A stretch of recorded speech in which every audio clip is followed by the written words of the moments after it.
What's up, y'all? How are y'all doing? Great. How are you Good. tonight? I'm doing good. Well, welcome back to another weekly episode of Everything Vaguely Paranormal. My name is Blake Smith, and my partners in the paranormal, as always, Miss Shelley Pruitt and Mr. Ryan Roberts. Did y'all enjoy your Christmas? We'll get that out the way real quick. Absolutely. You want Yeah, to hear what we yeah. got for Christmas? You'll have to go watch Patreon. Mm-hmm. Oh yeah, yeah. We went through like all our gifts on Patreon. So okay, so I'm not going to spend too much time on our little intro like we normally do because I know I pissed a shit ton of people off My last week. my mama was one of them. She was like, she called me. She said, "I know you know what happens." Why don't you tell me Yeah, what happens? I said, "Mama, I don't know." She said, "Yes, you do. You just need to go ahead and tell me." I said, "You got to watch this week." So, yeah. You So made sweet Melissa mad, Blake. I did. I made a lot of people mad. I made my own mom. My own mom was like, "What had you?" Well, and I was like, "No, no." And she's like, "Okay, I'm not going to ask." And she even messaged me. She's like, "I didn't ask at Christmas. I did good." I was like, "You did good. Yes, you did." So. But yeah, I tended to make a lot of people mad last night. It was our first cliffhanger since the very first two episodes. So, well, and that wasn't Mhm. really a cliffhanger anyways. So, but no, tonight we're gonna wrap up. First off, Merry Christmas and Happy New Year to all of our viewers and listeners if you celebrated Christmas. And happy holidays as well for all the other holidays that are taking place right now. Get that out there. But if you were paying attention last week and watching last week, we did leave a lot of things unanswered. So tonight we're going to wrap up the story of the Romanovs, particularly Anastasia Romanov. Um, if you're just joining us on this one, the one thing you need to know is that on the previous episode, we talked all about the circumstances, situations that led up to the execution of the Russian imperial family, which was Tsar Nicholas II, his wife Alexandra, and their 5 children. All presumed to be dead, although rumors started flying that the children and Alex, the Tsarina, actually survived and went somewhere else. And that's where we pick up is in 1920. There's a woman who comes forward about a year and a half after the Romanovs have been killed. It's either February 17th or February 27th of 1920. Both dates have actually been cited in numerous articles and stuff like that, but I'm going to go with February 27th because that was used in a book that's entitled I, Anastasia by Roland Crude von Nida. And he got it out of a Berlin police report. So that's the date I'm going to go with. So on February 27th, there's a Berlin police sergeant. He's actually patrolling his beat by the Bindelstrasse Bridge, which is no longer standing, on the Landwehr Canal in West uh, Berlin, Germany. And he hears this splash. And he looks over the bridge and he finds a woman who's struggling in the water below. And he immediately runs down and successfully pulls her back to the bank and out of the water. Now, the sergeant notices that this must have been some type of attempt to take her own life. She's very young. She's very petite. She's soaking wet, obviously, at this point. She can't be any more than 110 pounds, about roughly 5'2", dark hair. And as I said, appears to be in her early 20s. So just in case, she doesn't appear to be injured, but just in case, he takes this young lady to the hospital to be checked out. The only issue is that she has no identification on her and would not answer any questions that were asked of her. So the medical staff does this thorough examination on this young woman and notes that she does speak German words and the little words that she says, but as they described it, it's with a Russian accent. Hmm. So they're kind of a little bit perplexed about where she's hailing from, I guess you could say. But the examination shows older scars on various parts of her body. Particularly one that's noted on the top and bottom of her right foot that looks like an entrance and exit wound from a bullet. Mhm. At the same time, both her upper and her lower jaws have been previously fractured, and she's missing 8 teeth and has another 7 more that are loose.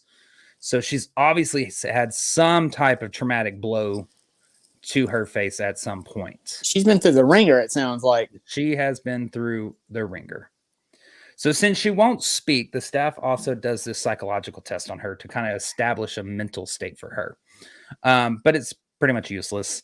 When she's asked questions during this, she either turns away or hides her face behind this blanket. She pulls up a blanket to hide her face. So they can't get anything out of her. So they put her down on record as Fräulein Unbekannt. And by the way, I don't speak Russian or German, so bear with me on the Americanization of these That's pretty much terms. the German version of Jane Doe. Correct. It is translation of Miss Unknown. And they send her off to the State Institute for Welfare in Daldorf, which is a mental health facility. So Miss Unknown ends up spending over 2 years, roughly 27 months in the Daldorf facility. Her emotions and psychological state fluctuate wildly while she's here. She's from extreme rude outbursts to essentially a catatonic state. And she ends up becoming diagnosed with depressive mental illness, or what we would probably classify as bipolar disorder today. So she's there at Daldorf while she's in this facility. The story does get a little bit muddy, but the best I could figure out kind of what happens, it kind of goes like this. So Miss Unknown continues to remain silent for a long time. Some say as long as 24 months, she remains completely silent. Now, during this time, it's noted that she begins to ask for a lot of books, these books being in English and French. So they start taking note on that, of that. They have an unknown woman who speaks German words, who sounds like it's a Russian accent, asking for books in English and French. Now, each one of those languages is a language that the Grand Duchess Anastasia had a working knowledge of or used in her daily life. So the medical staff decides to attempt to circulate her photo around to the police departments, hospitals, and this is really when kind of gossip starts to form around Berlin.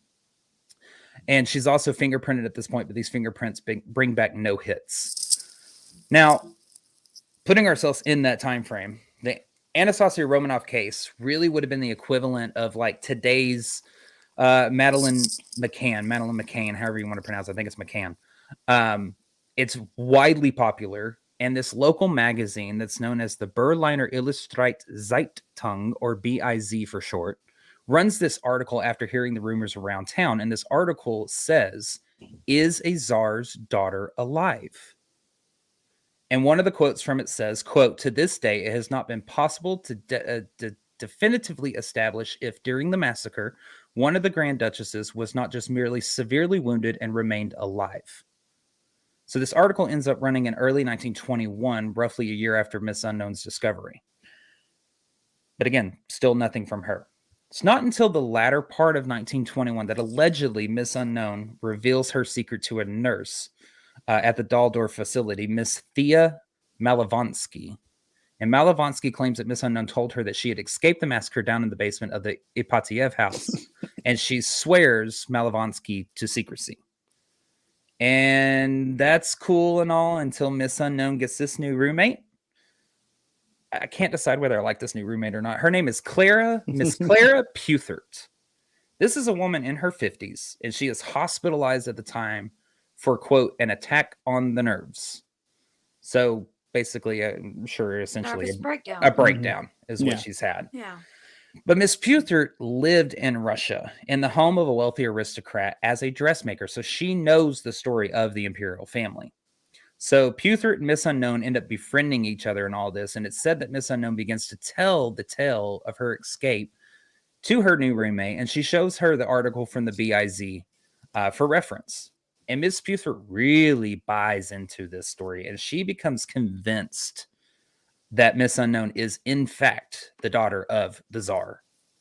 So she takes this knowledge with her, and she is released a month later. She gets discharged, Miss Puthert does, and she begins to tell people in the community that Grand Duchess Tatiana is alive and living at the Daldorf facility. So wait, she told her that Miss Unknown does not indicate to this lady which child of the Romanovs she was. Correct. She just says that she was a Romanov. She doesn't say I'm Anastasia. She just says I'm a Romanov. She just basically shows her the article, "Is the Tsar's daughter alive?" Tells her of an escape. Never claims to be any of them. Either. Actually. Okay. All right. And Miss Puthert just kind of runs with this. Okay. And just fully believes it right out. So one of the individuals she runs to is a Russian immigrant. His name is Captain Nicholas von Schwab. He happens to be a former employee of Nicholas II's mother, the Dowager Empress Marie. So von Schwab is joined by Puthert, and he goes back to the Daldorf facility to check on this claim. And when they arrive, Miss Unknown attempts to conceal herself behind her blanket, I guess the blankets are magical theory. And he begins to ask her questions in Russian, which she should know if she's Anastasia. She replies to him in German, I don't speak Russian. So she can tell what the dialect is or what the language is, from hearing him ask these questions. She responds to him in German, I don't speak Russian. And it also seems like she was trying to conceal her identity from hiding behind the covers as well. She's always pulling these covers up. Yeah. So yeah, there's going to be a theme we'll see carried out kind of through this. So von Schwab also begins to show her pictures of the Dowager Empress, the real Anastasia's grandmother, and Miss Unknown states she doesn't even recognize the woman in the photos. So naturally, you would think Anastasia spoke Russian. Yeah. Miss Unknown doesn't. So therefore, case closed, right? You think so? You'd think so. No. But hasn't she had some kind of head trauma? That's not the case. They think that it's because of her previous trauma to her head and her mental health condition at this time. She may not be all there in the moment. So von Schwab leaves the Daldor facility. He's convinced that Miss Unknown is the Grand Duchess Tatiana, and he heads over to an organization called the Supreme Monarchist Council. And this council were individuals who at one point were part of the Duma in Russia, which was one of the chambers of the Russian parliament that Nikki created in response to the Russian people's wishes. And they take him seriously, and they decide to investigate this even further. So they enlist a former friend of the Tsarina Alexandra's, and her name is Zinaida Tolstoy. Mm-hmm. And again, when Tolstoy arrives, Miss Unknown does her best to conceal her face behind her blanket. And Tolstoy's trying to do her best to get a good look at the girl. She begins to show her a lot of these pictures and letters from the family, which seems to upset Miss Unknown. She becomes agitated and angry and begins crying over this. And throughout this weird visit with Tolstoy, when Tolstoy finally leaves, she comes to the determination that, yes, Miss Unknown is one of the Romanovs' daughter, but she says she's not Tatiana, she's Anastasia. Well, Buford, her former roommate, ain't gonna have none of this shit. She said, no, this woman is not Anastasia, this woman is Tatiana, and she ends up pressuring Tolstoy about it, to which Tolstoy does this about face, and she goes, no, oh, yeah, you're right, she does look like Tatiana, therefore she's Tatiana. Yeah. Well, what the hell is it? They are just trying their best to make this fit their narrative. It sounds like square peg, round hole to me. Very, very much so. Very much so. But however, months later, even Tolstoy, just mere months later, would do a complete about face as well and say that it's her conclusion that the unknown woman was not even a Romanov daughter at all. So first she's Anastasia, then she's Tatiana, then she's not even a Romanov daughter at all. So which one is it?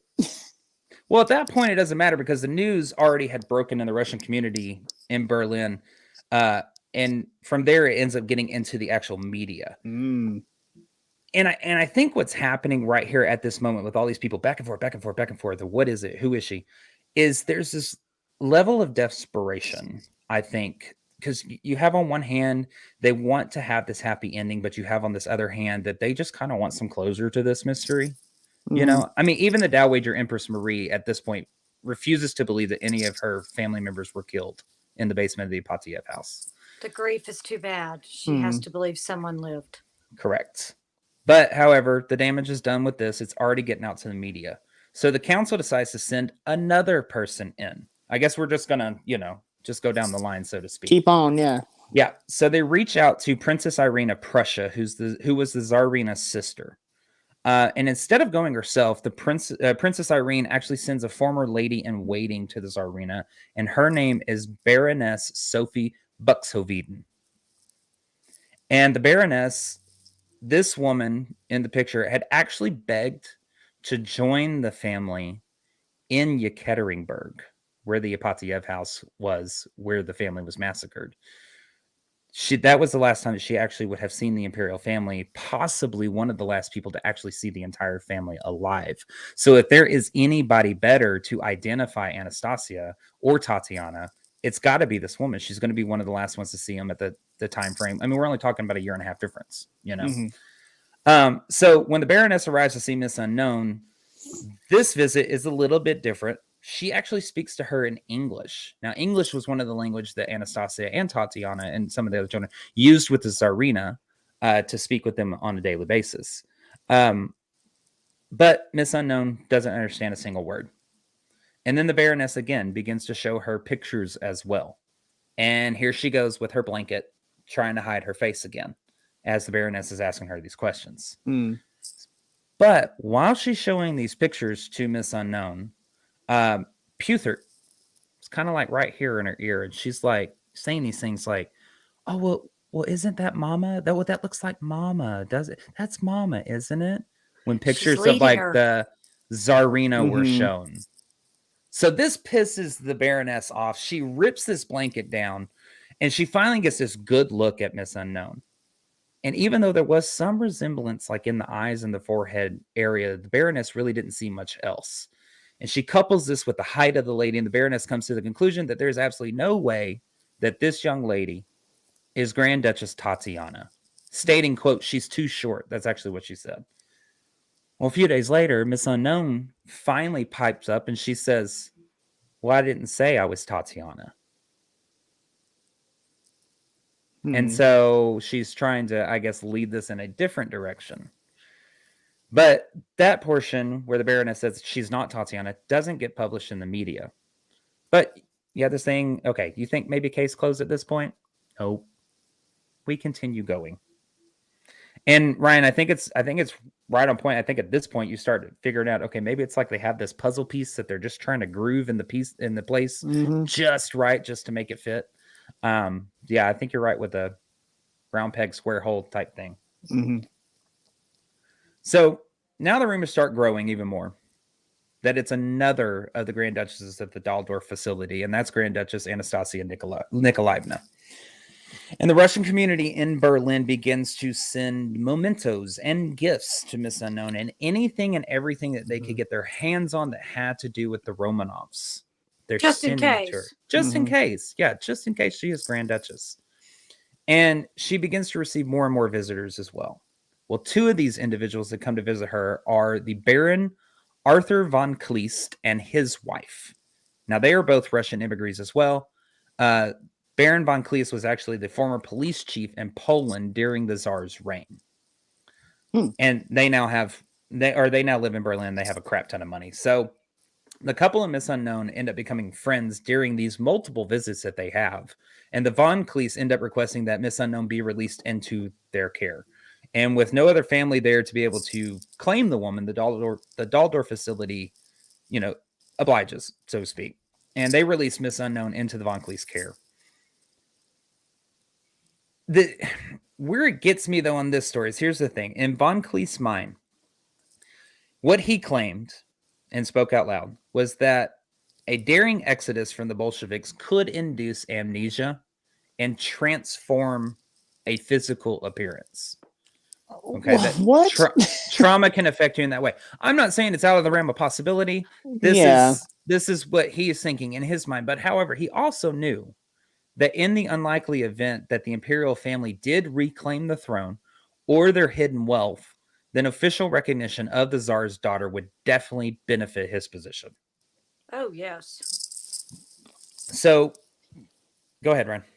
My question is, where is the Dowager Empress in all this? Because she's in Copenhagen. Yeah, but if she's still living, why isn't she? And she thinks that a member of her family somehow survived the Ipatiev house.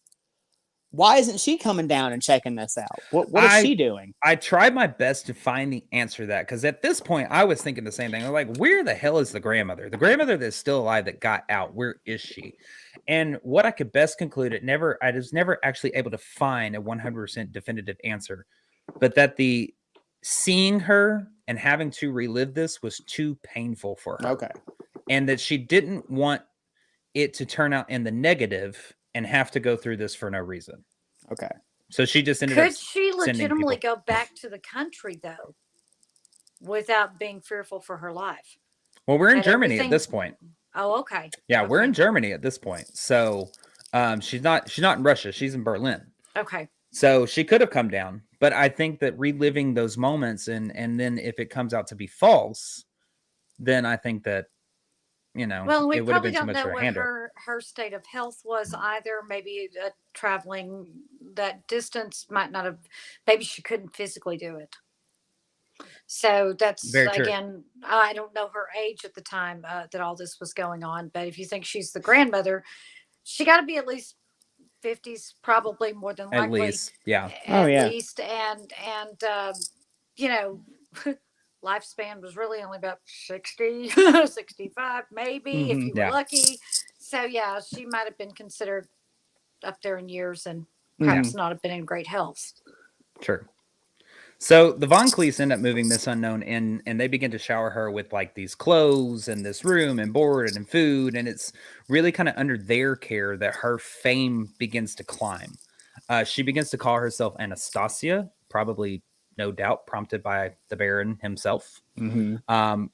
And while she's here, other notable immigrants begin to bring her even more gifts, including now magazines and books covering in detail the Romanovs' history and the Romanov story. And one of these individuals that actually comes to visit, her name is Tatiana Melnik. Now, she is the daughter of the imperial physician that was also killed at the Ipatiev house, which was Dr. Eugene Botkin that we talked about in the previous episode. So this is his daughter. And according to her, this Anastasia, that she's now calling herself, bore a resemblance to the family, and she attributed her inability to recall certain things to the trauma that she has endured. So whether this is like some misguided attempt to support a woman she sincerely believed to be a Romanov or as an accomplice to Von Clee's deception, Melnick ends up providing Anastasia with detailed accounts of the imperial family, which obviously does nothing but help to flesh out the narrative, so to speak. And this is when Anastasia begins to spend more and more time alone, engrossed in these books and this story of the Romanovs. She's And educating herself on her family. yeah. Mhm. And it's after some time that she's in this home that she tells her daring escape in detail to the Von Cleese and her caretakers. And they write this down, and it ends up becoming the accepted story of how she escaped. And it would actually go on to be shared with investigators. So, according to the new Anastasia, after arriving at the Ipatiev house, they came to understand that their captors were not like their previous ones. They were animals, and their experience with them was hell. These executions that were carried out were completely out of the blue, unexpected, and very sudden. They were all taken down to the basement and were told to wait in a room. And when the group of men entered and the shooting started, Anastasia claimed that she hid behind her older sister, Tatiana, who was killed first. And this is one of those that tiny details that would change when she retold the story. Next time it was Olga. But on a completely different note, according to the Yurovsky memo, which was the man that led the group that led the execution, in his memo, Maria is the one that dies first. So we know, but this memo is not out for a couple more years at this point. So, Mhm. so she Wasn't there says, also a claim that she was holding the family dog at one point, and that the she was holding the family dog, and that the dog was actually what shielded her from dying? Wasn't that an accepted story at one point as well? I didn't come across that in this story. I have heard tales, rumors, whatever you want to call it, of that. Yeah. But not in this account. I didn't find anything about. So she ends up saying that she had lost consciousness after receiving a couple of blows to the head, which would obviously account for the loose teeth, missed teeth, broken jaws, or fractured jaws. She said that she had been shot, although the examinations that they did to her, although it looked like a bullet wound on top and bottom of her foot, they really had no evidence of bullet wounds on her body. She said she received injuries behind her ear, on her hands, and she never mentioned herself the scar that was on the top and bottom of her foot. And at one time in all this retelling, she actually claimed to have been shot in the neck. So you kind of have all this mumbo jumbo that's happening right here. And, yeah. Yeah. It just keeps getting bigger and bigger and bigger. So it's after the massacre, she regains consciousness and finds a soldier whose name is Alexander Shaivkovsky, who had guarded the Ipatiev house, and he's taking care of her. Now, according to Anastasia, Shaivkovsky's family had come from Polish nobility. He was handsome. He had dark hair. He was around 26 years old, is what she said. And apparently the group had thought that she was dead, but Shaivkovsky suddenly realized that she was actually still alive. And so he grabs her, loads her into a cart, and he takes her back to his house after smuggling her out of the Ipatiev house, where his mother Maria, sister Veronica, and brother Serge were there to help take care of her. I mean, she's starting to name, names at this point in this story. However, fearing for their lives because they had smuggled out a Grand Duchess, they decide to flee their home. And they load Anastasia back into this cart and begin to travel by cart to Romania. And she says that they were able to do this because of the jewels that she had hidden, that they had sewn, the children had sewn into the clothes, which we covered last episode. That was the reason why for their horrific slaying. She's not really very detailed about the journey from Yekaterinburg to Romania.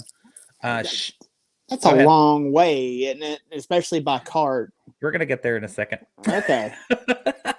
She's not very detailed about this journey from Yekaterinburg to Romania.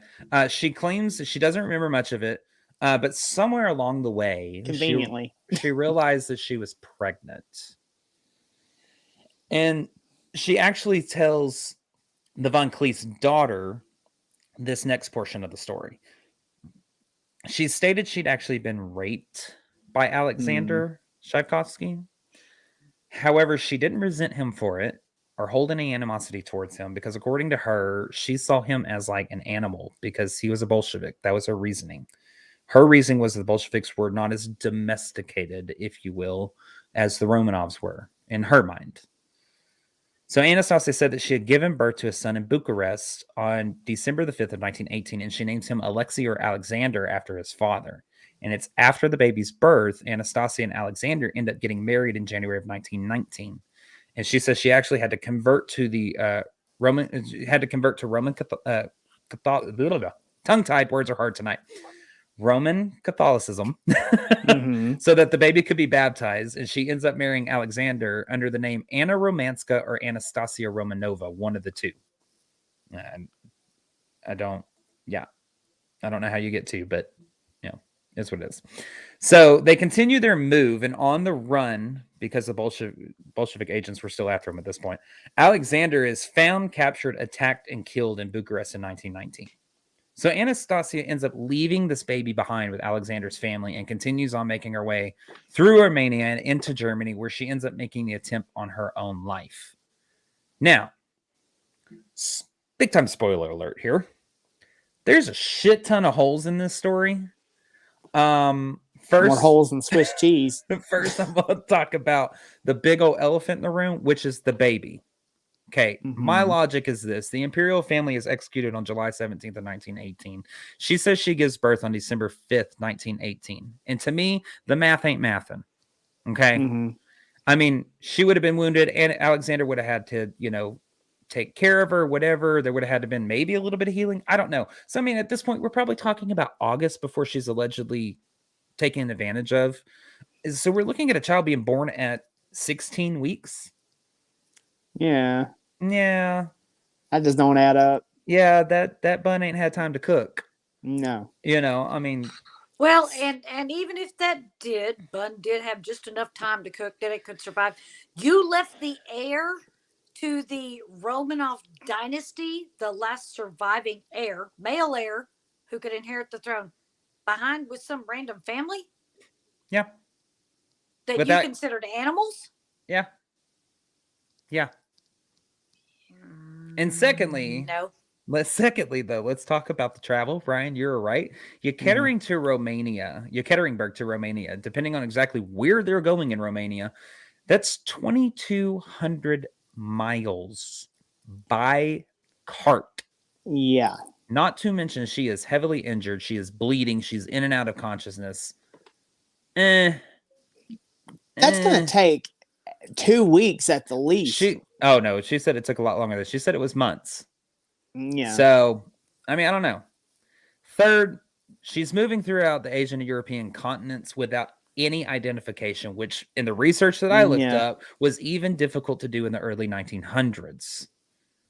So, I don't know. I mean, could I see another side to a lot of these? Yeah, I could, but there's a lot of holes in this story for me at this point right now. And this is the story that the woman who says she's Anastasia is telling.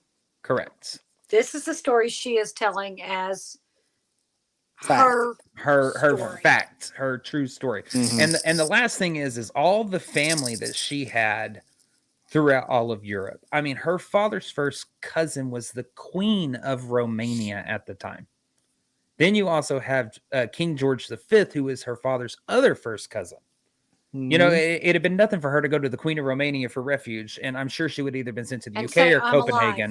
alive." Yeah, but she never asked for any of the family members ever to be contacted.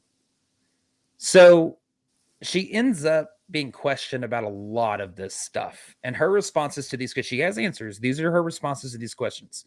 She didn't want any family members contacted because she said she was too ill at first and then too ashamed of being pregnant. Okay. She said that she did ask to have the Grand Duchess Xenia Alexandrovna, which would have been Anastasia's aunt, great aunt, sorry. Mhm. Um, and Xenia basically immediately calls her out to be a fake. She's like, "Yeah, no way that she's not the daughter. It's not going to happen." She actually says that none of the daughters survived the massacre, and if they did, every royal house in Europe would do what was needed to ensure a safe return to the family, and they would have been rewarded or compensated in return. They knew how important this was to the entire family. So she says she wanted to reach out. Anastasia says she wanted to reach out to Princess Irene of Prussia, but she said she had too much shame. Again. And in response to this baby that she's pregnant with and her shame, she said she left it with the father's family, but that she honestly didn't want a child and really didn't care what happened to it. And that's the big issue, Shelley, that you just brought up. If she was the real Anastasia, this baby is royal by blood. And she would have known the value of that child. Absolutely. Absolutely. And the reason she gives for not being able to speak Russian was because it would, quote, awaken too many painful memories for her. She also adds in here that it's also because of her injuries and everything like that, that she just kind of forgot how to speak Russian. Boy, she's got an answer for everything, don't she? Yeah, the whole thing is that, like you said before about the Romanov family, the lineage of rulers, they were deemed divine by God. Mhm. God Mhm. placed them there. So Mhm. she would have known the value of that baby. That baby was designated by God to be there, to be the ruler, the saving ruler of the Romanov family. She would have known that. And no matter what the circumstances for that baby being there, she wasn't. I mean, if she truly was Anastasia, she would have known the true value that she was the mother Mhm. to the heir to the throne, the only surviving heir to the throne. Mhm. Yeah. It's a I lot got of some holes. problems with this story. A lot of holes, I understand. But if we're going down the fact of, let's say she is Anastasia Romanov, then, I mean, you really could. There's some things that could be explained by her injuries, being horrifically injured, trauma, all that stuff, if that's what you want to go down. So that's what she's saying is happening. We're just kind of going with that for now, I guess you could Okay, say. so let's say that maybe this is all true. Right. Perhaps. Perhaps. Continue on with your fabulous story. However, after being questioned about all this stuff, she ends up, well, you said continue. She ends up beginning to have these wild mood swings where she begins to act out the more and more she's questioned. One point she's fine, the next she's screaming, she's destroying things, she's yelling at the Von Cleese, she's becoming paranoid, in my opinion. And the Baroness Von Cleese does everything to console her. She ends up remaining a staunch, loyal supporter to this woman throughout all of this. Now, however, the Baron was like, I've had enough of your effing bullshit. Yeah. You're done. Get the hell out. And she ends up running away. Now, she's found a little later, a couple of days later, wandering the streets of Berlin. And from there, her trail kind of goes cold. She's got a few years missing. She did not go back to the Von Cleese. What I could kind of understand from everything that I found was that she basically couch hopped, if you will, from person to person over the next couple of years. Mhm. So by the time I found her trail again, we were already in 1926. So we're 4 years past her leaving the Von Cleese now. That's how long she couch hopped, so to Good speak. Lord.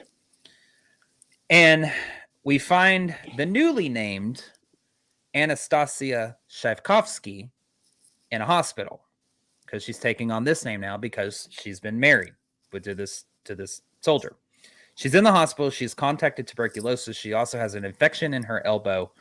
And the irony of all of this is truly one of the times that She really legitimately could not speak. But people began to send visitors her way anyways. Because in 1926 as well that I found out, what started was an investigation into the sordid tale that she had told the Von Cleese and of her journey from Yekaterinburg to Romania, with specific interest on the alleged royal baby that was born. And this investigation is headed by a woman named Gertrude Spindler, who's been assigned this task by basically higher ups in the government. And she spends weeks in Romania looking at every aspect of this rescue story. Alexander Tchaikovsky, the baby, the rescue itself. She looks at death records, birth records, newspaper articles, etc. Not a damn thing is found. Nothing. So, with nothing being found, that's why Anastasia is now in the hospital having visitors show up. The family has finally determined once for all, we have to figure out if this is our niece, granddaughter, whatever you want to label her, Anastasia Romanov or not. So Princess Irene of Prussia finally decides, and this is Tsarina's sister, finally decides to make the decision to come visit with the woman. Well, damn, I'm glad somebody from the family finally decided to come and check it out. Good Lord. Yeah. It took them long enough. Now, Anastasia is not told who's coming to visit her. Instead, she is giving a false or an assumed name. And when this dinner between Princess Irene and Anastasia begins to take place, they sit across from each other. And Princess Irene that says that she slightly resembles the family, but she knew that this woman was not one of her nieces.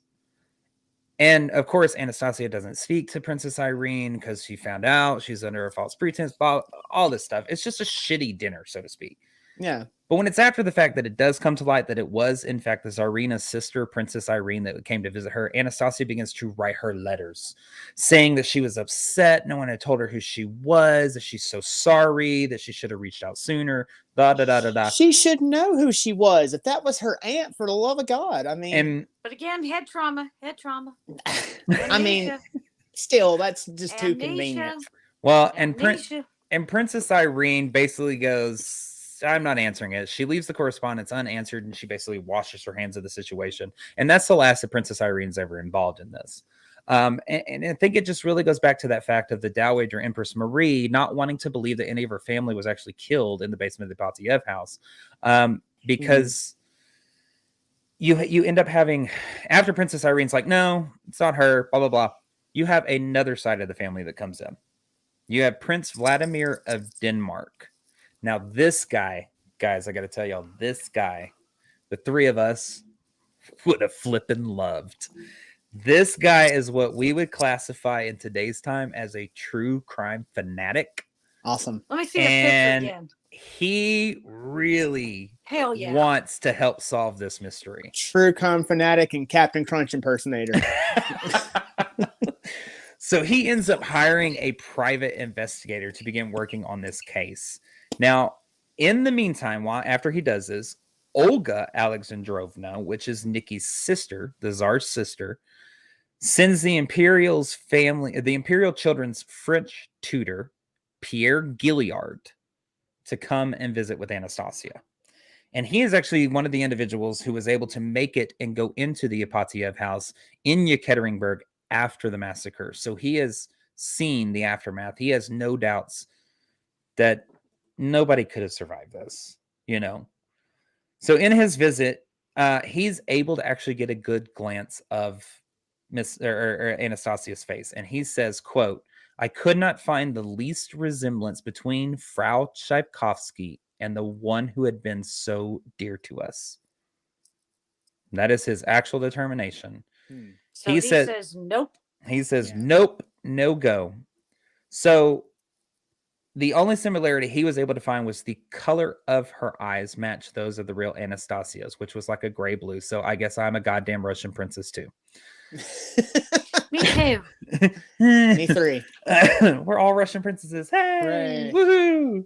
I need a crown. But it's during this visit, as he's showing Anastasia photos of his wife, who I believe was one of the nursery maids or something like that for the imperial children.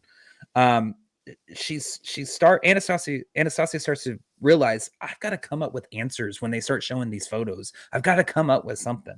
So she tries her best, and she says that Gilliard's wife is Olga Alexandrovna, that I just showed the picture of, Nikki's sister, which is completely wrong.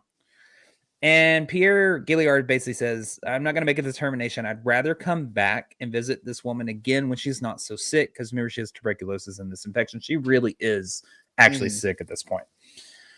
But now we are coming, or now we're at the point where we're 6 years after Anastasia has come forward, and they really are no closer to any conclusion on these claims. So the family decides to take it upon themselves to pay for her medical expenses while she's in the hospital, because what if, Just in case. just in case. So they end up moving her from the subpar public hospital to a much nicer private clinic. Now, while she's in this clinic, there is an article that's ran in Copenhagen, where the Dowager Empress Marie's at, and it says that Anastasia Tchaikovsky is not Grand Duchess Anastasia Nikolaevna Romanov. Well, this doesn't go over with one of the really loyal supporters of Anastasia, who's been a staunch supporter the whole freaking time, and her name is Harriet von Rathleaf-Kilman. That's a Say that 5 fabulous times fast. name. Yeah, exactly. And she's really kind of been through all of this with Anastasia in the background, so to speak. But at this point, she's kind of considering her like a assistant or press secretary, I guess you could say. I don't know. No idea. But this woman, Harriet, I'm just going to call her Harriet, she ends up contacting and giving an interview to the New York Times. And I think, this is my personal opinion, it's becoming a little bit more well known that maybe this woman's a fraud. So she wants to get it out elsewhere. She says in the interview that that Olga Alexandrovna came, Nikki's sister came, and said that her determination was that she was the Grand Duchess Anastasia Romanov. And truth be told, Olga did not come at all. She just outright dismissed this woman as being one of her nieces. She was like, no, screw that. I'm not even going. She's not her. However, the New York Times prints this story, and this goes completely global. And so now this new fire is lit under the story, and the sensationalism with it just explodes. Anastasia ends up leaving the private clinic after this article, and she's put up in the Tivoli Hotel in Switzerland by Prince Vladimir Denmark, the true crime fanatic dude, because he's still trying to actively solve this case. She, again, is being showered with gifts, clothes, money, place to stay, hotel room, all this kind of stuff. But she ends up flying into another one of her rages, like she did with Von Cleese. And at this point, even Harriet was like, nope, peace out, I'm done. And she leaves saying, quote, either she's crazy or truly wicked. And we're talking about a woman who was a staunch reporter who had been there the whole damn time. So when Harriet deuced out, she ends up being, or Anastasia ends up being moved to a sanatorium in Bavaria. And Prince Vladimir's family at this point is like, dude, enough is enough.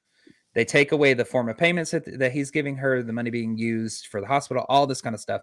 Pierre Gilliard, the French tutor, comes back in, and he's like trying to do everything that he can to have her either arrested, exiled from Bavaria, or committed.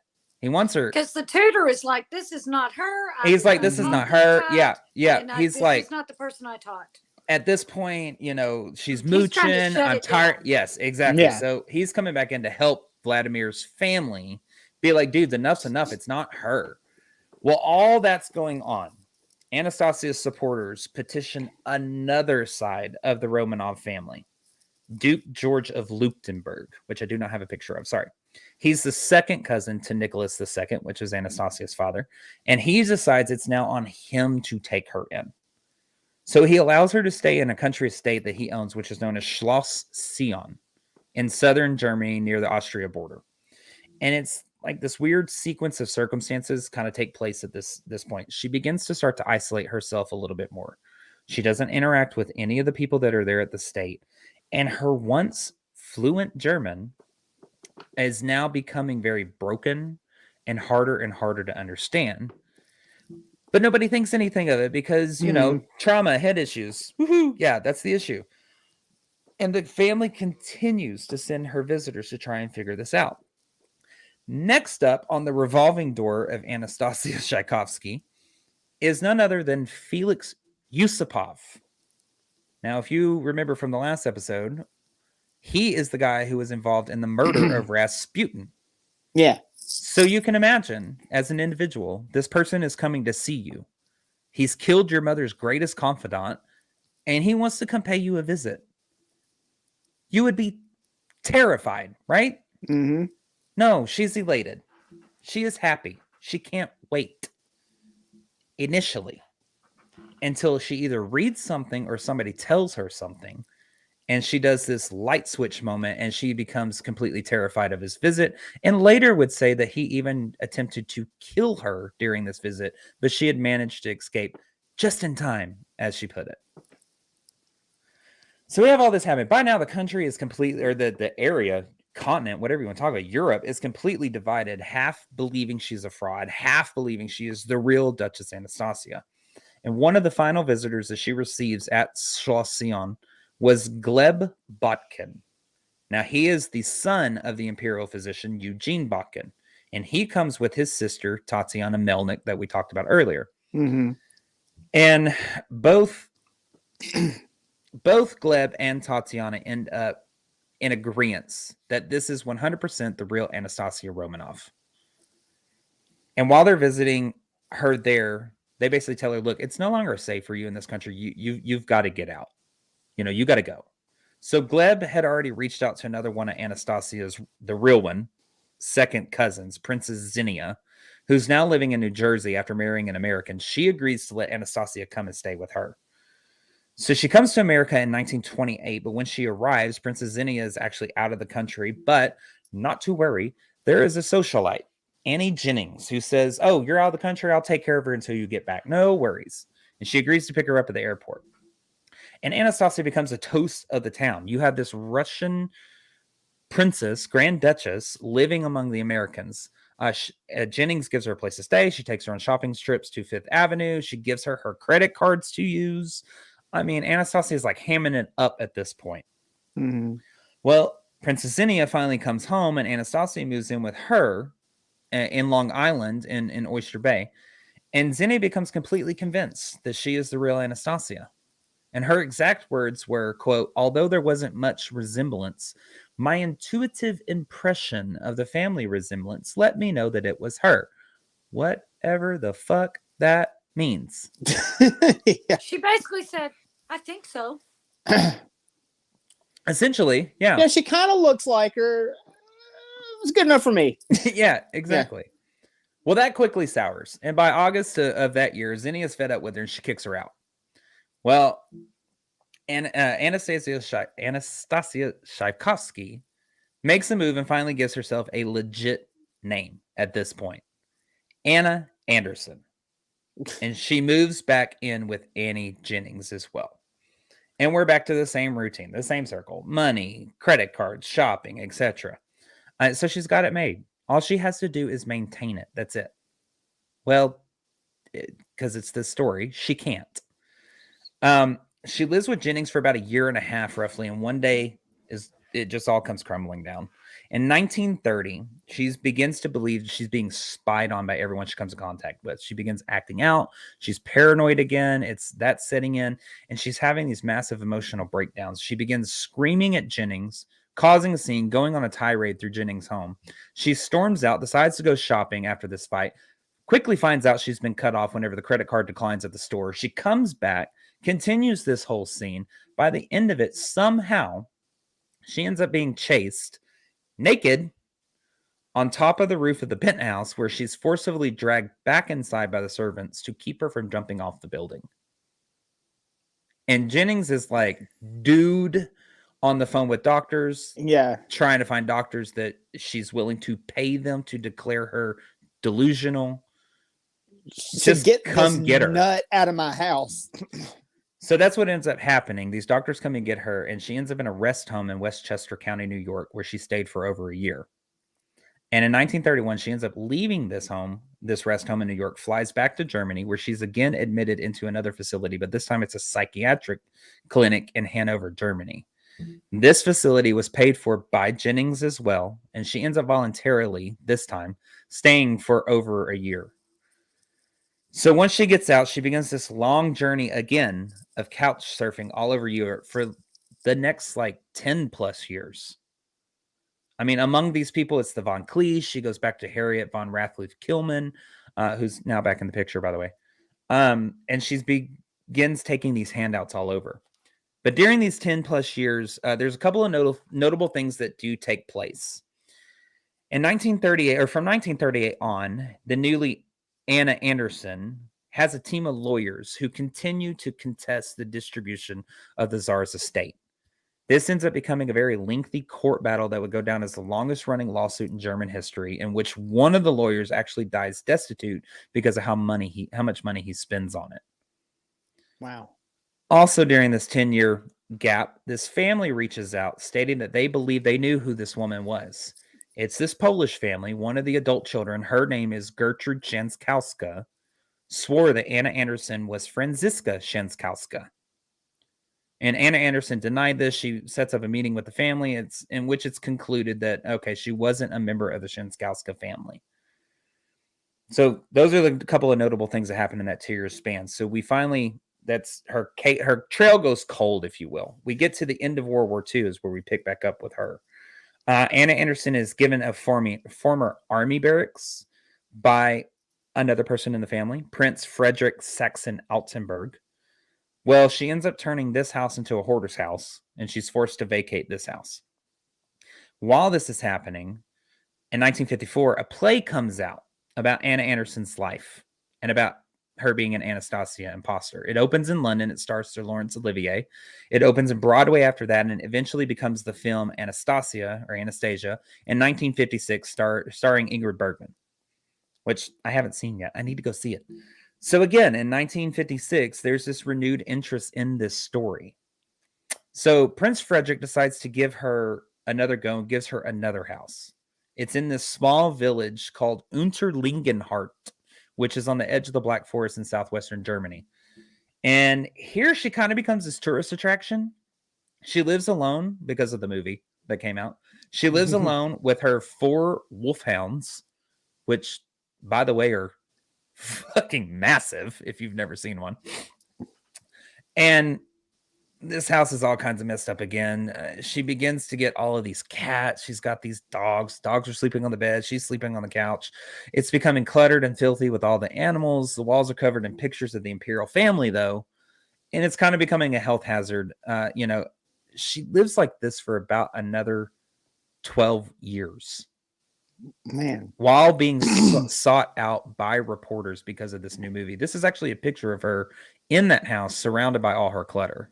Her sleeping on the couch while the dogs are sleeping on the bed somewhere else. So she's living in squalor. She is at this point. She's become beautiful a hoarder. house, but living in squalor. She's become a hoarder at this point, yes, of animals and things. So in May of 1968, after she hadn't been heard from in some time, a couple of visitors, I'm going to presume a couple of people from the estate that she was staying on at this point. I'm not sure, though. They go to the house for a welfare check. Well, they find her lying on the floor, unconscious, and they immediately take her to a hospital in Nuremberg. And it's while she's here that Prince Frederick completely cleans out the house. And by order of a local sanitation board, he's actually ordered that he has to euthanize the now more than 60 dogs and cats. Damn, she was on a zoo. That are now living in this house with her. And this absolutely, of course, devastates her. Mm-hmm. But good old Gleb Bakken, he comes back into the story at this point. And he hears of this and he offers Anna to come back to America. And in 1968, she flies back on a 6-month visitor's visa. Now, Gleb had already reached out to a neighbor. His name is Jack Manahan, who was 20 years younger than Anna, and got him to agree to the arrangement that Anna was going to come live with him, Manahan. So Manahan, tell you a little bit about him. He had this like insatiable love for history, and especially for the story of the Romanovs. So he absolutely jumps at this opportunity. And it's while she's with Manahan that Anna receives this very unlikely visitor, Maria Rasputin. None other What? Good No, old hell. daughter of the man himself, Maria Rasputin. Uh So, oh. yeah, Here come trouble. this is the girl that had been denied to go to her own father's funeral. Instead, yeah, come meet us for tea afterwards, but you can't come to his funeral. So she meets with Anna, and she immediately believes that Anna is the real Anastasia. And she knew, because she's working on a documentary at this point about her father's life, Rasputin's life. Well, that's what I was going to say. I mean, she has something to gain out of it, so of course she's going to say, "This is Anastasia." Well, but the reason why she goes to her is because she said she knew she was the real Anastasia, and Anastasia would know of the details of the time that Rasputin spent with the imperial family. So she goes to Anna and visits with her, and she invites her to Los Angeles with her to come be a part of this documentary. And Anna's like, "Oh, no, I'm not, I can't do that." And all of a sudden she's like, "Well, screw you. You're not the real Anastasia then. Like, you're just not. Like, forget you." Yeah, basically chunk the. I Sounds know, like she's a lot like her daddy. a little bit. Yeah. Huh, if it benefits me, then yes, and if not, no. The apple didn't fall far from the tree. So in the last years of Anna's life, she ends up marrying Jack Manahan, who again is 20 years her junior, because her visitor's visa is about to expire. And finally, she has a legal name, Anastasia Manahan. So she's Anastasia again, but she only wants to be called Miss Manahan. So Miss Manahan moves in with Jack. She begins to collect dogs and cats again. And Jack, with all his money, begins to buy and collect anything that has to do with the Romanov family, and they're bringing it into this house. So now you have two little cute old hoarding elderly couple living together. And Anna's temperament, begins to show and all this stuff. They actually get kicked out of their country club. They're like, you know what, just don't renew your membership. It's all good. She screams too much. And by 1983, the house is completely uninhabitable, and a judge steps in and appoints an attorney as Anastasia's legal guardian. Well, this attorney commits Anastasia to a psychiatric clinic due to her hoarding and physical health. And it's the next day that Jack shows up, kidnaps his wife, and they go on the run for 4 days. God almighty. They're finally found living out of a station wagon. She is completely dehydrated. She's not eating. So she's returned to the hospital. And once she's released, she is admitted into a private nursing home. In this nursing home, she suffers a stroke, and 2 weeks later, she ends up passing away on February the 12th of 1984. Now, at this time of her death, DNA, it's in its infancy. So Anastasia dies with a lot of people still believing that she truly was the real Grand Duchess. Oh, and I'm sorry, right before her stroke, she went to the hospital and had a tumor removed on her ovaries and a bowel obstruction removed. Sorry, meant to throw that in there. So she had a lot of shit. So on her death certificate that is recorded, she is listed as Anastasia Nikolaevna Manahan, born June 5th to the 18th of 1901. They don't give a specific date. In Peterhof, Russia. Occupation, royalty. Parents, Tsar Nicholas II and Alex of Hesse. And she is actually cremated and interred back in Schloss Sion in Germany. Now, in total, there were 15 people who either worked for or knew the Romanovs intimately that met with Anastasia Manahan throughout her life. All of them refuted her claims of being the real Anastasia Romanov. And her last supporter in all of this, her husband, passes away in 1990. And in the double headstone where he's buried at actually reads, quote, H.I.H. Her Imperial Highness, Anastasia. So the question still becomes, who the hell was this woman? Was she the true Anastasia? We've now known her whole story. Well, luckily in 2022, we have all the information that we need to understand the actual true story of it. Now, real quick side note, the murder of the Imperial family, it's no simple affair. It was multiple attempts, 20 minutes to kill everybody in the servants, which they had to get very gruesome with. It's after the Imperial family was slaughtered in the basement of the Ipatiev house. Their bodies were loaded up in a waiting truck and taken away. The bodies were stripped of their clothing and hidden jewels were taken. The bodies were burned with acid and tossed to a shallow grave inside a mine shaft, which was then attempted to be imploded unsuccessfully. And it wasn't until a couple of days later that somebody was like, hey, they're going to be found. You got to go move them. So they end up moving them, pulling them out, moving them. They go a little further down. They were trying to go further than they did, north of Yekaterinburg, but their truck got stuck and they were like, it's good, in an area known as Pig's Meadow, which is about 6 miles north of Yekaterinburg. So they dug the mass grave, abused, disembodied the corpses, threw all but 2 in there, and they took the remaining 2 bodies 200 feet away, dug 2 separate shallow graves, abused and disembodied, burnt, smashed, and beat up those bodies even further, and throw them in there. So I got to tell you that little bit. Now we're going to fast forward again back up to the 1970s, okay? Mm-hmm. You have a geologist whose name is Alexander Avdenin, who had heard rumors about the site of the Romanovs' graves his entire life. He begins asking information from others. And in 1979, with the help of none other than Yakov Yurovsky's own son, he finally found the grave site in the Pigs Meadow area north of Yekaterinburg. Now, they begin to exhume the bodies, but fearful of reprisals from the Soviet government, they are like, no, we need to wait. And so they rebury them. And it wasn't really until 1988, when the stance of the Soviet government was on the Romanovs began to loosen, that Avdenin approached Gorbachev's government for requesting a formal investigation into this. And so that's finally dug into in 1991 after the collapse of the Soviet Union. When they're finally able to exhume the bodies in 1991, they find this mixture of not only bones, but kind of shattered fragments, and just basically showing the aggression that the Bolsheviks had during this. So they knew in this mass grave there was going to be the imperial family as well as their 4 servants. So they exhumed, so that would be 11 total, and they exhumed an adult male, an adult female, 3 additional younger females, and 4 additional adult bodies. 9 total. 2 are missing. They knew they didn't have the young boy's body, Alexei, and they knew the additional body was going to be that of one of the younger females, aka one of the Grand Duchesses. Mm-hmm. Either Anastasia or Tatiana. Incorrect. Even before testing could be done, the world was already divided that it was either Anastasia or Maria.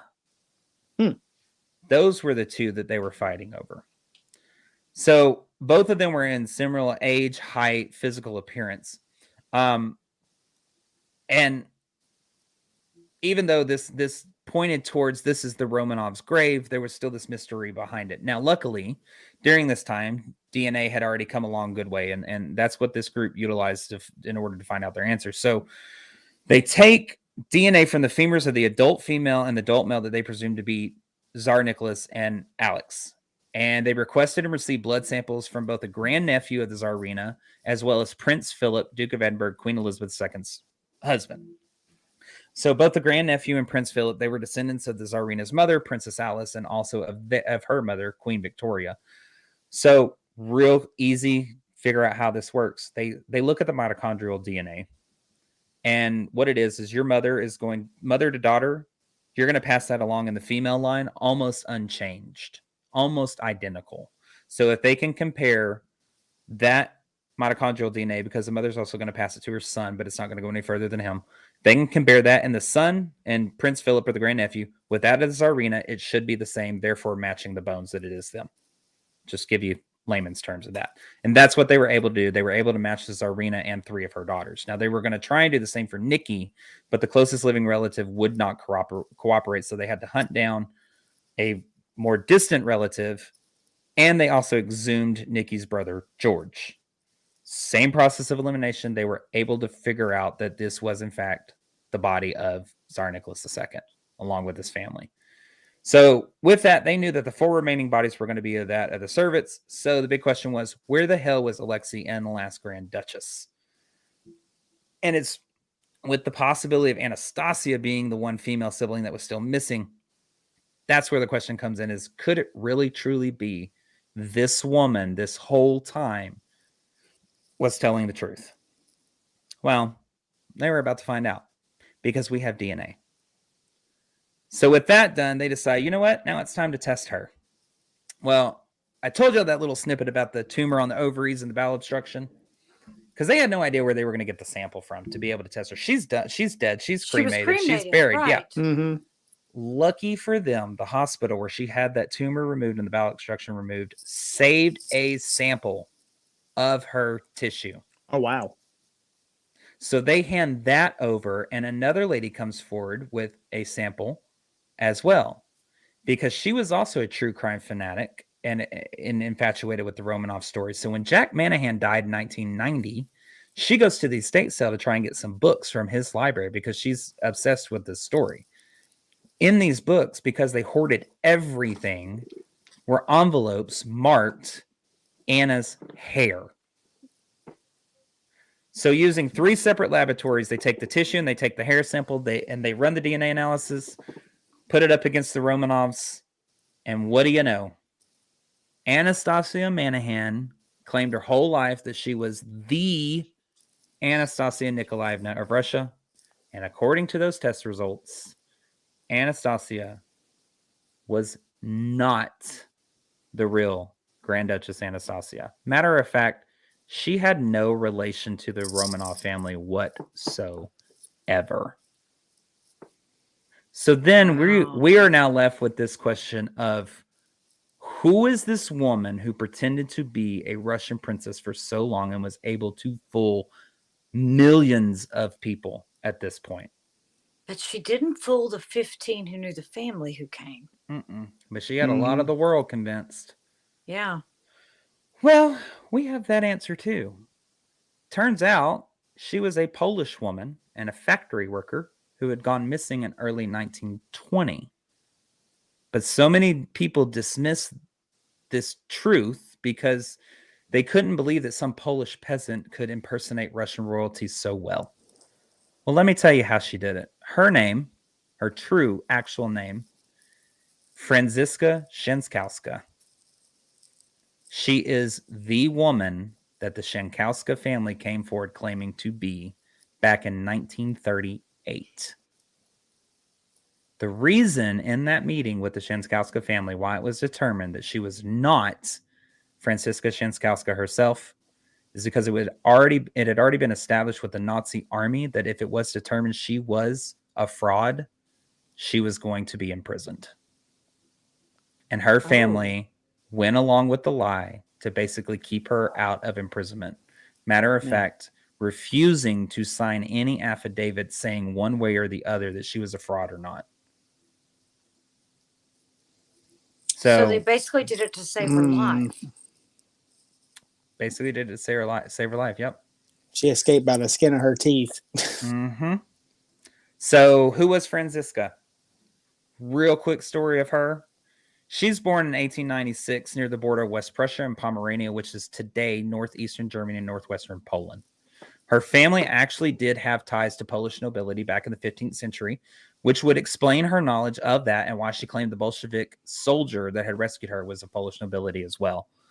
She grew up in a poor farming family with 3 other sisters, just like Anastasia, and she's the smartest of them all. She knows it, they know it, and there's a little bit of resentment there. In growing up, she speaks several languages: Kashubian, which is a local language, Polish, and German.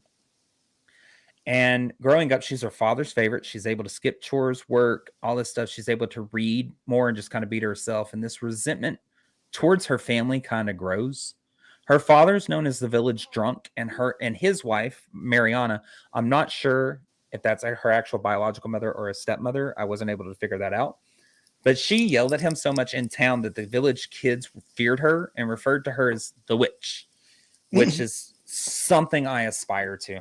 I'm just saying. I love Mariana. Around 15 years old, her father ends up dying of tuberculosis. Her mother remarries and ends up sending her away, which is not necessarily a bad thing for her because she had already been having these delusions of grandeur that she was going to be running in better circles. She didn't really care for her family, blah, blah, blah. So at 17, she's living in Berlin. She's already had a job as a waitress and a maid. And eventually she winds up taking a job with a wealthy family where it's believed that she learned her, quote, royal manners, if you will, with this family. World War I ends up breaking out, and for some reason, her mother sends her 16-year-old sister, Gertrude, the one that came forward later on, to live with her. So she begins to work at this munitions factory on the assembly line, polishing grenades. No, thank you. Say, what a job. You got to be a little crazy to do that. Yeah. You can't rub those things too hard. No, thank you. That's what she said. So it's believed in 1916, when she has this job, that she's pregnant by a soldier that she had become engaged to, who went to the Eastern Front and was actually killed in combat. That's going to explain the story of the alleged rape and the birth of the child that she had later on. Her and her sister so had she this. did actually have a child. No, I'll get there. So her and her sister at this time, while she's assumed to be pregnant, end up having a falling out, and she moves in with a woman named Anna. Maybe that's why she calls herself Anna later on. Mm-hmm. Anna Windinger, who begins to take care of her and feed Franziska. This is more than likely where she developed that habit of taking these handouts. So she's pregnant while she's living with this woman, but it's also possible that she allegedly might have had a illegal abortion to keep her job and be able to work. Now, supporting this is in a 1951 gynecological exam, when it showed that she actually had been pregnant, but her family, or those that knew her, stated she'd never given birth. They'd never seen a child. So that's where we get the idea that maybe she was pregnant, maybe she had an illegal abortion at the time, because she was a single woman trying to make a living. She would have lost her job. Mm-hmm. And also tied to this, she ended up getting mysterious blood poisoning while living with Windinger. So that could have been something attributed from possibly her pregnancy. So she ends up going back to work on the assembly line before she's completely healed from this alleged abortion and the blood poisoning, where she ends up fainting on the line of polishing grenades. Remember that? Yeah. Yeah. The grenade she's polishing falls out of her hand, rolls towards the line foreman, and explodes and completely decimates him in front of everybody. But this isn't where she gets her scars, though, because the fall actually saved her and shielded her from being seriously injured. So she ends up having a mental breakdown over this. She's admitted into a hospital in 1916, where she stays for a couple of years. Now, in 1918, she is released. She does get a job as a laborer on an estate where she works in the asparagus fields alongside Russian prisoners for the next 5 months. And this is probably where she picked up her broken Russian language and possibly the story of the Romanovs. So in August of 1918, while in the fields, she's actually attacked by one of the Russian soldiers, which is on record because these individuals are prisoners of the government. So it is actually in record that he ends up attacking her with some type of farming tool, which is easily going to explain the broken upper and lower jaws and possibly even the pierced foot if it was like a pitchfork, that went through her foot. So she goes back to Anna Windinger's house, where she begins to become reclusive at this point. She's just been attacked. She's trying to, get over this. She's very traumatized at this point, legitimately traumatized at this point. And she doesn't want any visitors, and she just begins to read a lot. So she does eventually end up going back to work on this farm. But in February of 1920, she leaves the apartment, goes into Berlin, where she attempts to jump off the bridge to end her life. Now, Anna did not report her missing for 3 weeks. And when it's reported to the police, they did not take her seriously. So, if you've listened closely to the story the entire time, what I find very interesting is after she's now attempted to take her life by jumping off this bridge, from that moment forward, initially, she never attempted to impersonate anyone. Mm-hmm. She never did. All she did was remain silent and let people believe what they wanted to believe. And everyone around her continued to shape their narrative to fit their own. They did. And it's at that moment when that starts happening that she began to ride this ride and allow people to care for her, shower her with gifts, and all of this stuff. So,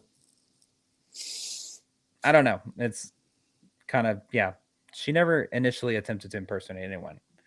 But however, so that's the story of Franziska. But this whole story, the Romanov story, is actually not over. We know she wasn't Anastasia, but that still leaves, we still have 2 missing Romanov children at this point. Mm-hmm. So with her now known to be a fraud, 16 years go by. And in 2007, Sergei Plotnikov, who was part of an amateur team of historians, was prodding around in what is known as Piglet's Ravine next to Pig's Meadow, 6 miles north of Yekaterinburg. And suddenly, when he's prodding into the ground, he hits something that he actually says himself could have been only one of 2 things: coal or bone. So they begin to dig. This, again, is 200 feet across from the meadow from the mass grave. And what they find is they begin to exhume bones. 48 bones in total, all showing signs of having been burnt before buried. These bones also had apparent gunshot wounds and had been hacked to pieces to conceal the identity. Damn. Now, the best answer I can give of why these two were separated out is the obvious. If had they been with the imperial family, when the imperial family was on Earth, they would have been like, "This is the imperial family," because all of them would have been there. They would have been too easily identifiable. So they split them up. I think the Bolsheviks wanted to cause confusion by separating a couple of members of the family and also further destroying the two corpses. So now, to confirm this, the same DNA testing was done, and they were able to fully conclude that these two missing bodies were the bodies of the two missing Romanov children. But the world still divided about it, even to this day. Americans tend to believe that it was Anastasia with Alexei. Europeans tend to believe that it was Maria with Alexei. And to this day, it's actually not proven with 100% definite answers of which sister he was buried with. But this is the part that kills me about this story. If in fact it was Maria buried alongside her brother, it would mean that Anastasia would have been laying next to her family the entire time. And yet we've had this massive witch hunt for God knows how long. Mm-hmm. So what happens with these bones now that they're all unearthed? In 2000, the bones of the imperial family were canonized, meaning that they had been given sainthood. But there was controversy around this. The Russian Orthodox Church wouldn't canonize them as martyrs, though they're referred to as such nowadays in what am I trying to say? Like media stuff. Mm-hmm. But it's because they had not been killed for their faith. And they also perceived Nicholas II as a weak emperor. What was finally decided was that they were given the designation of passion bearer, meaning that they didn't die because of their faith, but rather that even when faced with death, they held on to their faith with piety and true love of God. In other words, they faced death with Christ-like manner, is the reason they were given that. And to me, this is why it's so important that within the first episode, we always say that all Alex, the Tsarina, could do before she was executed was make the sign of the cross. Because of that, she was deeply religious. Yes. Yeah. So since 2007, since Alexei and his remaining sister have been discovered, the family is still yet to receive the full burial rites of the Russian Orthodox Church. And that is because the church has to make sure with 100% guarantee that these are the bones of the imperial family, since they are now holy relics, which I don't know how much more you can get with DNA. But anyways, I'll digress on that. Their reason is because of tiny statistical margins of error in the DNA testing. The canonization alone has already sparked huge debates, but whether or not to give the family their full burial rights is the now debate because of those tiny statistical margins of error within the DNA testing. And as recent as an article dated November 19th, 2022, the Russian imperial family still has not received these burial rites. The remains of Nicholas II, Alexandra Fyodorovna, Olga Tatiana Anastasia are interred at the St. Peter and Paul Cathedral in St. Petersburg, Russia. Unfortunately, these are their crypts that are pictured here. Unfortunately, the crypts for Alexei and Maria don't have a date of interment because their bodies are still being held to this day in a laboratory as property of the Russian government. Which means the Russian government thinks it's Maria and Alexei. Mm-hmm. Which means that 104 years later, and the family is still not been reunited. Wow. And that is all the answers I have for the Romanovs and their crazy ride of a fucking story. Now, let's talk about this bitch. You know, they everyone in that family wanted to believe so bad that one of them escaped somehow that they were willing to suspend their disbelief Mhm. and hand over. God, it had to be hundreds of thousands, if not millions, right? Oh yeah. To prove it and to uphold this woman's lifestyle and to do whatever they could to help who they perceive to be their relative. Mhm. And, you know, I mean, she conned the shit out of all of them. But then again, too, like you said, she never said she was Anastasia. She never, she never said that she was. They all, Initially. yeah, Initially. until Initially. until it became Beneficial. convenient for her because then she became used to a certain To lifestyle after. put it in the terms that we all know, until that secret or that lie became too big to fail. Exactly.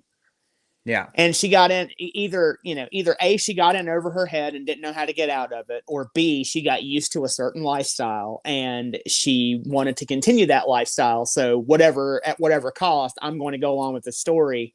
And then I'm going to start telling people that yes, I am Anastasia or Tatiana, whatever I can do to continue living the way that I'm living. I'm not going back to that factory. Yeah. You Well, know. and once you look at Franziska, the real woman of who she was and Uh-huh. her upbringing and her life all the way from birth until she decides to jump off into the Landwehr Canal in 1920, it just makes sense. All the puzzle pieces go into place about how she knows Russian, how she knows the story of the Romanovs, Mm-hmm. her injuries that she sustains while working in the asparagus fields, being attacked. All of this stuff is just, Mm-hmm. when I started reading Franziska's story, I was like, son of a bitch. I mean, this is everything. This is like, Mm-hmm. here is your package. Let me put the bow on it and the stamp of approval. Here you go. Mm-hmm. Um, it's amazing to me. We like to say that we don't think people could be conned this easily.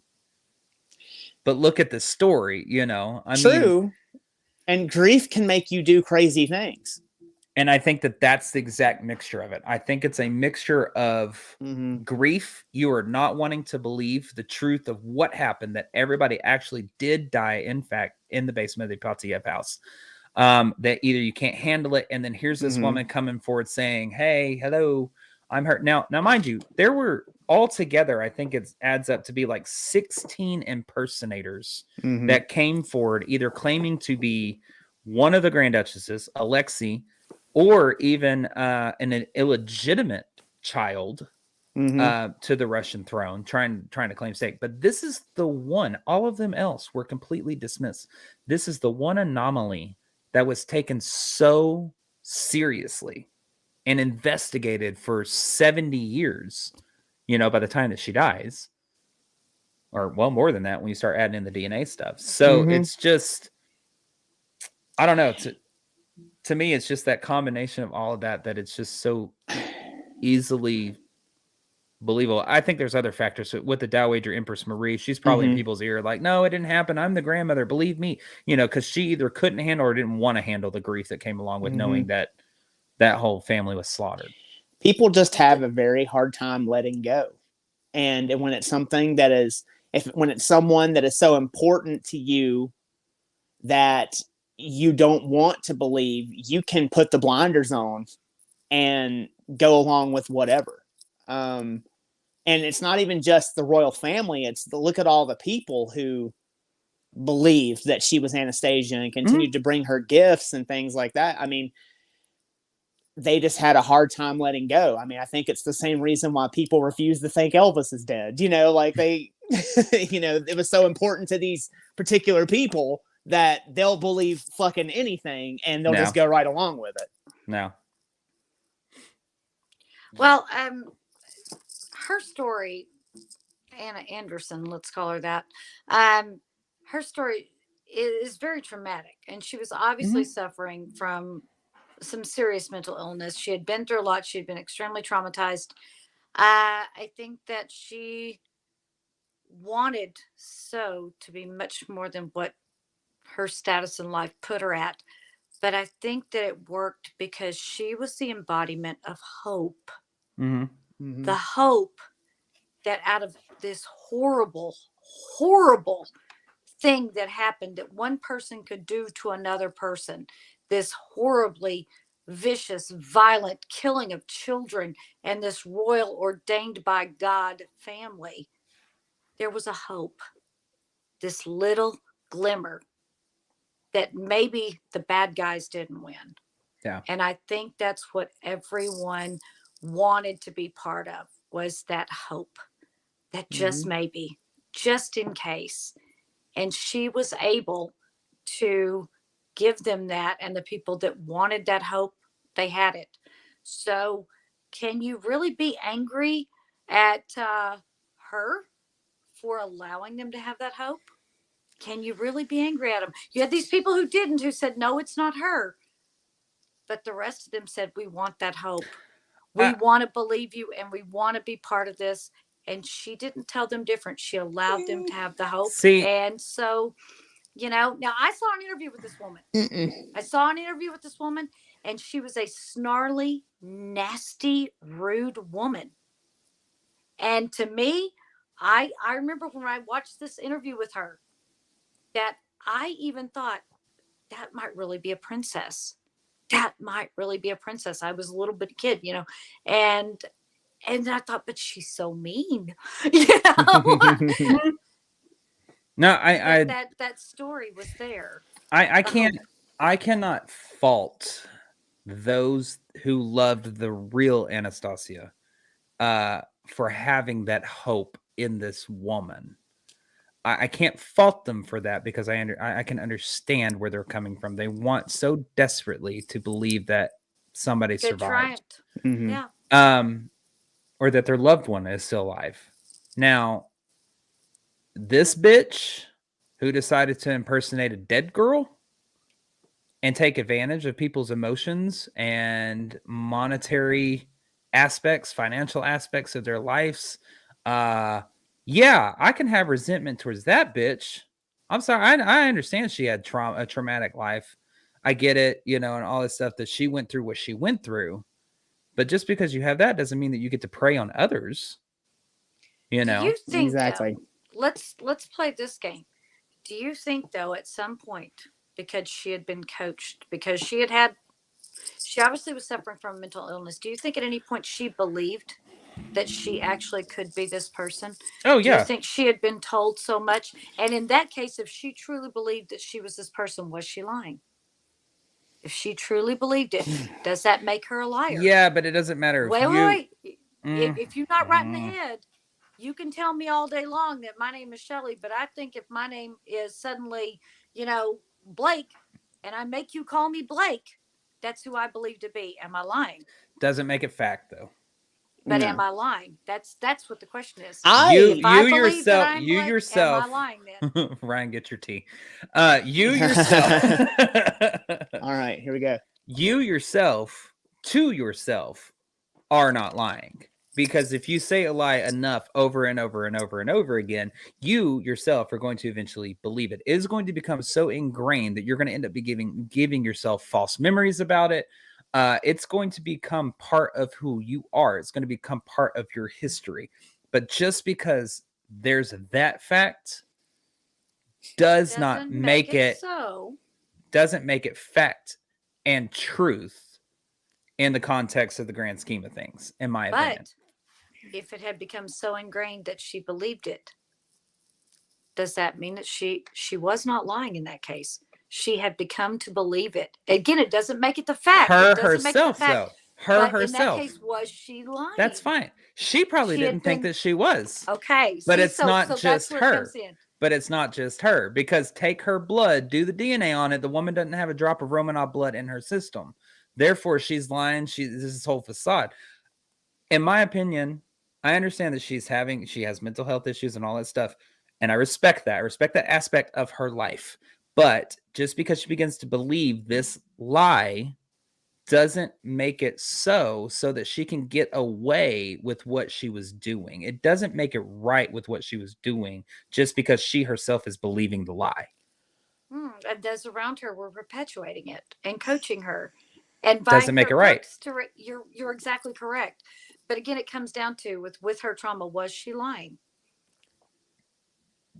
I think Yeah, she. Was she yes, lying? yes, she was You lying think? Yes. because she was not born Do you think whenever Anastasia she jumped Romanov. off, yes, but do you think whenever she jumped off that bridge, do you think she remembered anything? Or do you think that through everything that she was coached on and that she was convinced that what she was saying was the truth?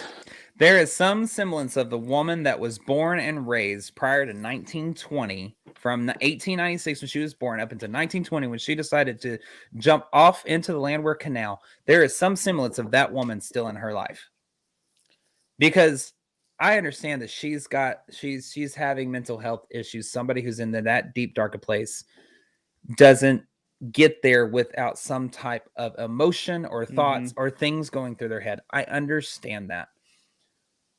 But the person she was prior to making that decision to attempt to end her life doesn't just go away.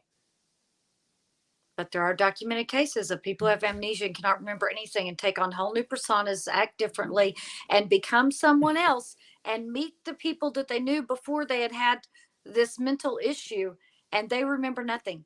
Remember So what is? nothing of Hold their on, no, former no. selves. What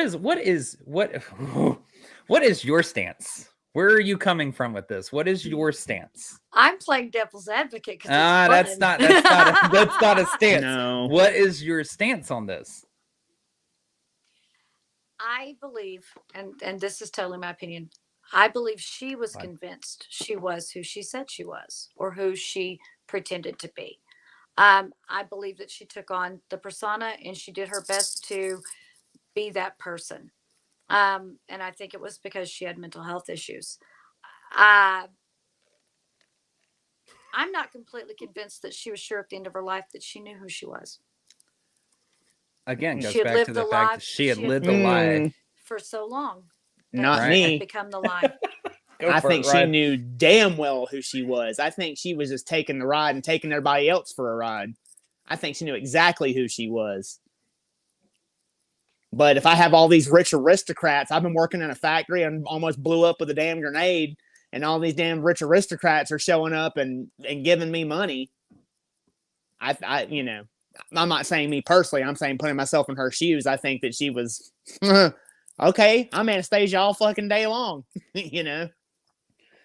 I think it just comes down to the fact that, like, at the end of her life, did she believe that she was Anastasia? I think she would have had to continue to live on with the lie day after day after day after day. It doesn't make it right. It doesn't make it fact. Doesn't make it historical fact that she was I agree with you. Anastasia. Regardless if people are coaching her or perpetuating this myth as well, they're just unfortunately collateral damage in her grand scheme of this lie. I don't believe that every semblance of the woman prior to 1920 was wiped away, though, to where all she believed was Anastasia. I think she knew on some level exactly what she was doing, because if you listen to her later interviews and listen to her answer reporters, where she just gets so agitated every time they press her on it, she's like, believe it or not, whether you want to believe it or not, I don't care. And gets up and walks away from these reporters. It's just like, I'm done. You can believe it, take me at my word, or you can read your little books of facts and believe that. I Well, think how that's irritated I would think you that's be a if for defense 70 tactic. years you'd been questioned over and over and over, repeatedly questioned, and you perhaps having no memories other than what you've been told? Wouldn't that irritate you? Let's be fair. Now, I if we mean, don't, let's I look at it from all ways. Let's be fair about it. If we're gonna question her, let's be fair and look in at all sides. her in her the but as far as she goes, I think it was a way to throw people off the trail. It's like, you can take me at my word or not. I'm done with this interview. What are you going to do if she gets up and walks away? You'll have to take her at her word or don't. So I think that was, I think that's a common defense tactic for someone that's not I'm telling gonna the tell you truth. right now, you would so want me on your jury if you were guilty, because I'm going to argue for your innocence until you have proven to me that there is absolutely no way they're innocent. Ryan would send you to the gallows. Bye-bye. And it's a 50-50 toss up for me. So I don't know. Now let me go ahead and step on my own toes here, and say that some of the things that she said definitely harken back to her life prior. I was just about to say that. Anastasia. However, with that being said as well, the fact that in the beginning as she put it, I never said I was Tatiana. She never said she was anyone. Which exactly says to me. I think that's how she was convinced that she might be. Maybe everything she thought was part of it. Nope, that convinces to me that she knew exactly what she was doing. She's not Tatiana. Well, I never said I was Tatiana. Yeah, that's vindictive right there. That is sly. That's sneaky. That's. Well, now you're putting your own inflection on. I never said I was Tatiana. Maybe she goes, I never said I was Tatiana. Again, it's in the inflection. Knowing this woman, doesn't matter. Doesn't matter. Polish a turd. It's still a turd. It doesn't matter how you say it. No, whether she's like, I never said I was Tatiana, or I didn't say I was Tatiana. Doesn't give a shit. She knows what she's doing. And the fact that she's harking back to some of the yes, she does. How can you say she doesn't? She absolutely does. That's gaslighting. That is not? That is cunning. That is sly. I don't know enough about brain trauma and mental health, and I'm not going to play like I'm an expert to say that with everything that was going wrong in her head and continued to go wrong in her head with the violent outburst, these bouts of paranoia, I cannot claim that I would know that she would be deviant enough in all of this with all of these paranoid and manic outbursts that she has and had to stay in mental institutions. I'm not going to give her credit for being devious like that, because I think that is going to play against what her mental health was at the time. Even though her family comes forward later on and says, this is my sister, and it comes to an agreement in that time, no, she's not my sister because she'll go to prison. Well, wouldn't that confuse you if I suddenly said, Blake, I'm your sister? Nah, never mind, I'm not your sister. Go away.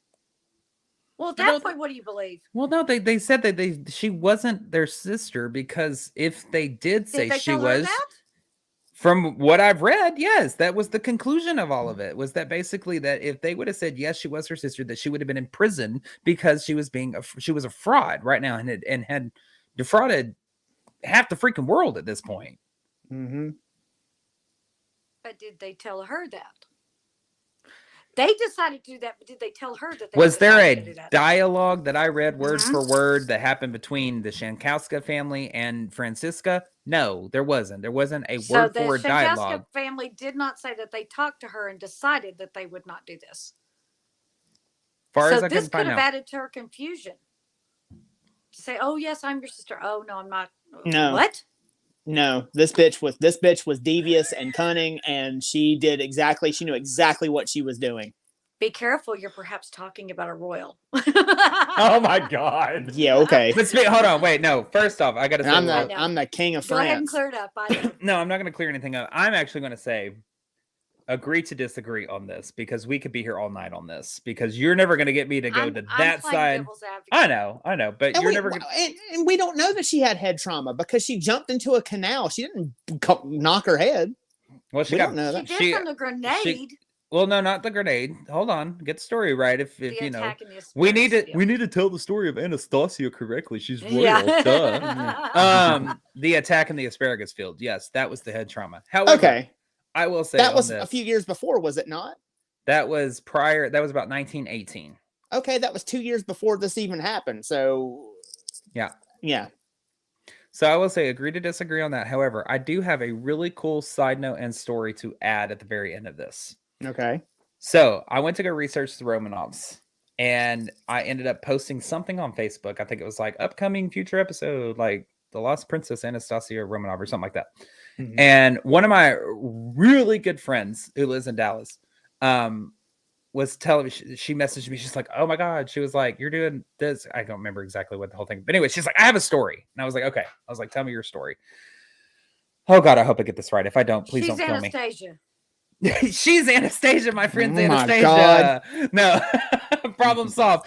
No. So she told me that it was her.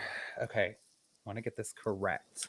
Uncle's brother's grandma's cousin's niece. It was something along that lines. Yes. That it was like her what would have been her great, either one or two greats uncle was. Oh wait, that's how it went. So basically, her grandmother, her which and her mother, her great grandmother. So her grandmother and her great grandmother. Her great grandmother ends up dying young. This baby ends up getting raised by a sibling and the married spouse. The married spouse, which would have made it her great great uncle, I believe, hailed all the way from Russia, where he was an imperial guard for the imperial family. Oh, wow. Wow. Yo, I've got like 6 degrees separation from the Romanovs. That's pretty cool. Freaking cool. But anyway, so like, so his the whole thing, the rest of the story was that he ends up coming from Russia during all of that happening with World War I and whatnot, and the execution of them. He winds up in Germany, I believe that she told me, in a hospital with like head trauma, a lot of surgeries, almost died. And then from there, they were like, dude, you got to get out of the country because it's not safe for you. So he ends up immigrating to Argentina. That's where he hooked up with the other side of her family. And the rest of the story takes place.